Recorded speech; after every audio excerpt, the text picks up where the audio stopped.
안녕하세요. 오늘은 최근 진행한 회원 설문조사에서 1위를 차지한 우량 성장주 스타벅스 분석을 진행하겠습니다. 사실 작년까지만 해도 스타벅스를 배당주로 분석하기에는 무리가 있었지만 최근 6개월 동안 주가가 약 35%, 고점 대비로는 거의 40% 하락하면서 배당 수익률이 기존 1%대에서 2% 중반까지 올라왔기 때문에 이 회사의 빠른 배당 증가율을 고려하면 배당 성장주로는 고려해볼 만한 것 같습니다. 기업을 분석할 때 비즈니스 모델을 파악하는 게 첫 번째 순서이지만 스타벅스는 이 영상을 보시는 분들께 워낙 익숙한 커피숍일 거라 생각되어서 바로 숫자 중심의 분석으로 넘어가겠습니다. 먼저 첫 번째 카테고리는 꾸준한 배당금을 주느냐인데요. 스벅이 배당금을 지급하기 시작한 2010년도부터 현재까지 연평균 20% 배당을 빠르게 성장시켰고 심지어 코로나 타격을 받은 2020년에도 12% 배당을 성장시켰습니다. 현재 배당 수익률이 2.5%밖에 되지 않는 건 아쉽지만 스타벅스와 종종 비교되는 코카콜라, 펩시 등도 현재 2% 중반대의 배당 수익률을 제공하는 게 현재 미국 주식시장에 고평가된 상황이죠. 하지만 스타벅스는 이런 배당금뿐만 아니라 자사주 매입을 통해서도 주주 환원을 하는데요. 최근 10년간 연평균 2.6%씩 상당히 만족스럽게 주식수가 감소하고 있는 건 긍정적인 신호입니다. 다만 올해 들어서 경영 개선에 집중하기 위해 자사주 매입을 중단했다는 건 참고해주세요. 어쨌든 그래서 스타벅스는 꾸준한 배당 부분에서는 체크를 줄 수 있을 것 같고 이번에는 좋은 비즈니스인지 숫자로 확인해 보겠는데요. 먼저 이 ROE라는 재무지표를 보겠는데 일반적으로는 이 ROE가 장기간 20%를 넘긴다면 아주 우량한 비즈니스로 여겨지죠. 그런데 스타벅스는 이 20%를 넘기는 수준이 아니라 2010년대에 지속적으로 상승하면서 심지어 거의 100%에 근접하게 상승을 했는데요. 여기 보이는 것처럼 금융위기 와중에도 15% 정도를 수비해낸 것도 굉장히 뛰어난 성적입니다. 그런데 문제는 2019년에 갑자기 ROE가 마이너스로 돌변해서 현재까지도 계속 마이너스로 계산되는 상황인데요. 그런데 이건 손실을 본 게 아니라 오히려 2018년, 2019년에 진행된 이 공격적인 자사주 매입 때문에 나온 결과입니다. 2년 만에 현재 시가총액의 20%에 달하는 주식들을 매입해서 소각하는 바람에 ROE를 계산될 때 활용되는 이 자본금이 마이너스로 떨어진 것이죠. 일반적인 회사들은 이익이 마이너스가 되면서 ROE가 마이너스가 되는데 스타벅스는 너무 많은 주주 환원을 해서 ROE가 0 아래로 내려간 한마디로 매우 행복한 그런 상황이 되겠습니다. 이런 현상은 주주 환원에 적극적인 미국의 초우량 비즈니스들에서 종종 볼 수 있는 건데 스타벅스도 어김없이 이런 모습을 보여주며 높은 비즈니스 퀄리티를 뽐내는 것 같습니다. 참고로 이렇게 마이너스로 ROE가 떨어져서 더 이상 분석이 어려운 회사들은 ROIC라는 다른 재무지표를 써서 분석을 하기도 하는데요. 이 지표로 봐도 코로나 이전에 40% 이상의 높은 수익률을 보여준 스타벅스는 벌써 20% 후반대로 반등하면서 높은 회복세를 이어가고 있습니다. 매출과 영업이익률 모두 두말할 거 없이 좋은 성장과 높고 안정적인 숫자를 보여주고 있는데요. 이런 스타벅스 성장의 핵심에는 바로 점포수 확장이 있습니다.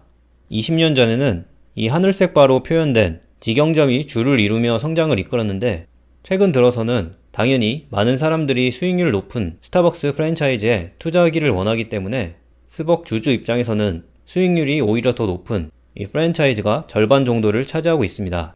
참고로 미국은 아직도 스타벅스 매장을 열면 약 2년 만에 투자금을 모두 회수할 수 있을 만큼 인기가 많은데요. 투자자 입장에서 더 중요한 건 스타벅스가 탄탄하게 성장하고 있는 이 중국 시장에서는 투자금 회수가 고작 13개월이면 이루어진다는 사실이죠. 중국은 인건비 및 각종 비즈니스 비용들이 미국보다 저렴함에도 불구하고 판매되는 커피의 가격을 미국과 거의 동일하게 측정해도 중국 사람들이 비싼 돈을 주고 커피를 마시기 때문인데요.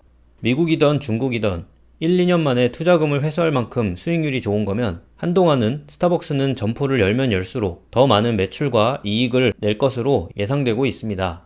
여기까지만 보면 스타벅스의 비즈니스는 철옹성 같아 보이는데요. 그런데 과연 이 회사는 A+ 점수를 준 만큼 완벽한 회사일까요? 그래서 이번에는 이 비즈니스의 리스크 요인들을 짚어보겠습니다. 최근 이슈화되는 경영진 교체, 바리스타 직원들의 노조 생성, 가입 이슈들 말고 이 회사의 숫자에 집중해서 보겠는데요.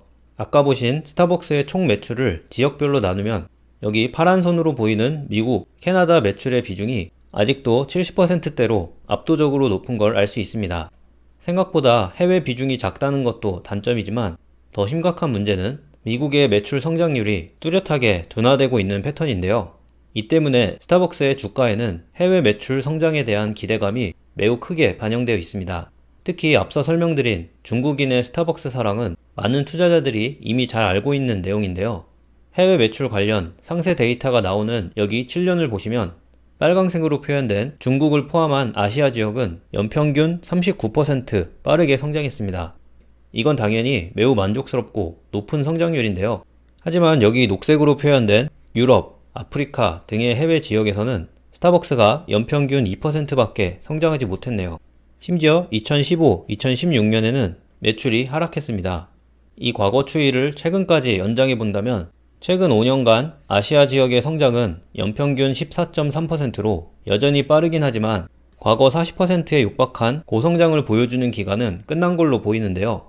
더 직접적인 해외 매출 성장률 데이터로 봐도 금융위기 이전에는 확실히 30%대를 보여줬지만 이후에는 15에서 20%대로 한 단계 낮아진 모습입니다.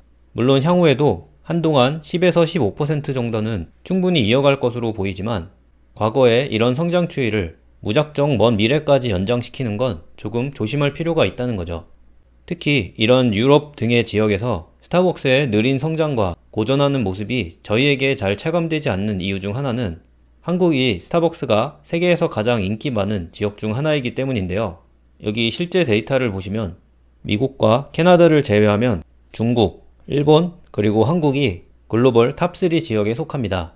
이 외에 스타벅스 매장들의 상위 국가 분포도를 보시면 생각보다는 글로벌하게 인기가 있는 게 아닌 걸로 보여지는데요. 게다가 이런 점포수뿐만 아니라 영국을 제외한 유럽 국가들에서는 스벅의 커피가 미국이나 한국보다 싸게 팔리는데도 인기가 없는 경우가 많습니다. 그리고 유럽 외에도 커피 생산국인 베트남에서도 성장에 어려움을 겪고 있다는 소식은 스벅 주주들에게 달가운 소식이 아닌데요. 베트남뿐만 아니라 호주, 이스라엘, 남아프리카 등 다양한 지역에서도 스타벅스는 인기가 별로 없거나 심지어 진출했다가 너무 현지 반응이 좋지 않아서 철수한 경험이 있다는 것도 꼭 인지해야겠습니다.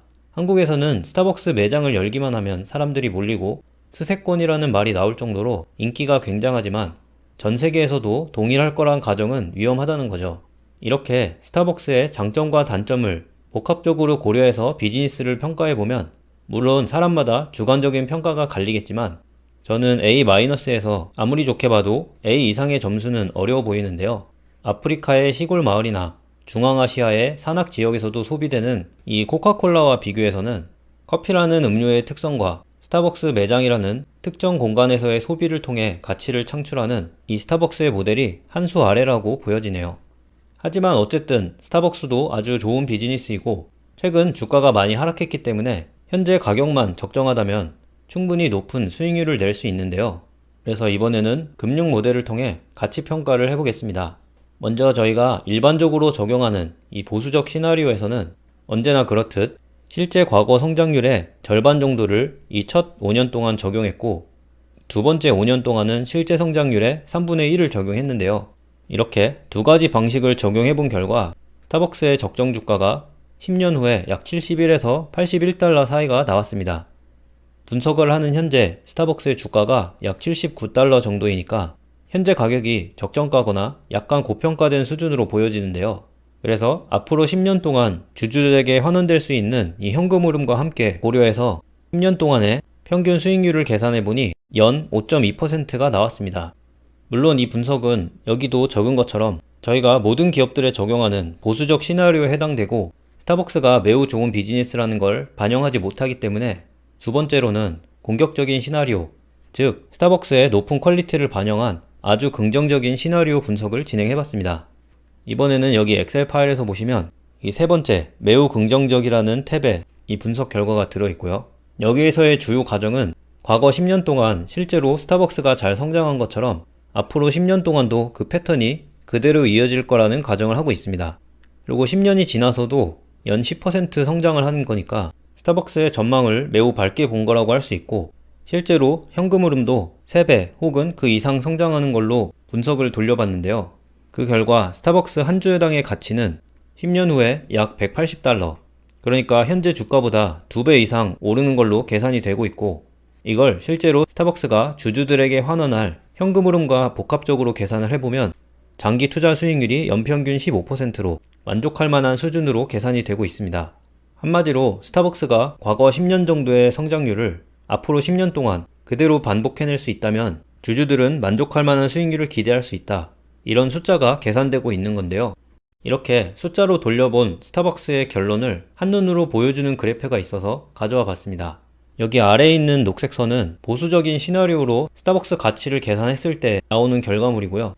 이 위에 있는 녹색 선은 저희가 두 번째로 모델을 돌려봤던 아주 긍정적인 시나리오에서의 스타벅스 가치인데요. 실제로 최근 10년이 넘도록 이 빨강색으로 표현된 실제 스타벅스의 주식 가치는 이 긍정적인 시나리오와 계속 함께 했습니다. 그러다가 최근에 미국의 성장주들이 꺾이면서 스타벅스도 단기간에 많이 하락한 모습인데요. 현재 긍정과 부정, 정확히 중간쯤에 위치한 스타벅스의 주가는 빠르고 효율적인 구조조정을 통해서 다시 지속적인, 특히 중국에서의 성장률이 빠르게 회복해준다면 다시 이 긍정적인 시나리오로 회귀할 확률이 높아 보이고요. 하지만 아까 보셨던 대로 스타벅스의 모든 게 긍정적이지만은 않았었죠. 중국에서의 성장률이 많이 둔화된다면 이 보수적인 시나리오까지 더 추가로 하락할 가능성이 높은 현재 상황이 되겠습니다. 만약 스타벅스의 주가가 이미 이 보수적인 시나리오까지 하락해 있는 상황이라면 투자 판단을 내리기가 더 쉬웠을 텐데 현재는 약간 애매한 위치에 있다는 거죠. 어쨌든 이렇게 스타벅스에 대한 1차 분석을 마무리하겠고요. 추가적인 모델링 분석, 특히 스타벅스의 점포당 수익성, 그리고 해외 성장성을 기반으로 한 모델의 결과나 부모님 포트에서의 최종 투자 판단을 참고하고 싶으신 분들은 영상 하단에 티처블 정회원 가입을 통해서 확인하실 수 있습니다. 오늘도 공부하느라 수고 많으셨고 저는 다음 분석 영상에서 또 뵙겠습니다. 감사합니다.